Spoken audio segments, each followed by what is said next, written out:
Good day, ma'am and sir. So, ito nga pala si Riquenta. Isa sa alaga naming kabayo. So, ngayon, kakarga na natin siya. Gusto daw gumala ay di pagbigay. Taong ito. So, yun na nga.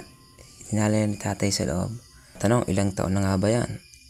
Pag di ako nagkakamali, nasa 3 taon na to. To be honest, ang purpose niyan is para maparami aming kabayo. Kaya, napag-isipan ni tatay na dalhin sa San Jose, Batangas. Tigay laking bagay. Nabawasan na yung kumpayay. Tunay ka. Heto, ilalak na ni kuya. Huwag ka magugulat pare. Thank you nga pala sa team gawa ng kalaka. Pa-service na. Saan ka pa? Hindi rin namin alam kung kailan nga pa ba siya may babalik. Sa totoo lang, elementary pa lang ako. Nag-aalaga namin ng kabayo. Paano ba naman ang mga lolo ko? Ito talagang hilig. Sabi nga nila, piliin mo kung saan ka sasaya. Piliin mo kung saan ka liligaya. At sa puntong ito, ating sisilipin si Riquenta.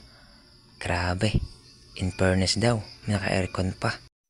Nakakasama lang daw ng loob kasi ang pagkain ay silya. Hindi naman nga daw makakain at matigas. Paano? Di magtiis ka muna? Eto nga pala yung labas na sasakyan ng kabayo. Grabe, high-tech.